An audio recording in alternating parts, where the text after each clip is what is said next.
এই লুকটা অ্যাকচুয়ালি দেখার মতো ছিল। আর এটা যখন আমরা এর আগে পেজে বা অন্য টিউটোরিয়ালগুলো দেখছিলাম, সেখানে এটার জন্য আমরা অনেকে অপেক্ষা ছিলাম। তো আজকে যেহেতু লঞ্চিং হয়েছে, তো প্রাইসটা এখনো আমার জানা নেই যে প্রাইসটা রেঞ্জটা কেমনের মধ্যে রাখা হয়েছে। তো এটা জানলে হয়তো বাকিটা বলতে পারবো। 3,65,000।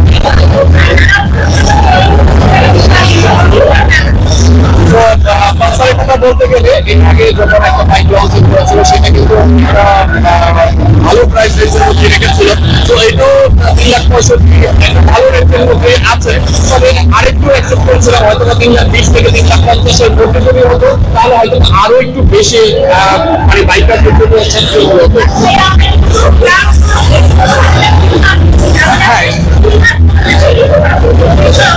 সেটা ঠিক আছে, কিন্তু এই ডিসকাউন্ট সবসময় থাকবে। তো পালসারের প্রতি রিকোয়েস্ট থাকবে যাতে তারা এরকম এই জিনিসগুলো যাতে সবসময় রাখে, যাতে বাইকারদের কাছে থাকে, ঠিকানা যাতে সবসময় এই ডিসকাউন্ট গুলো পায় এবং ইজিলি সবসময় যাতে নিতে পারে। এটা যেন একটা নির্দিষ্ট সময়ের জন্য না হয়। ওকে, আপনাকে থ্যাংকস।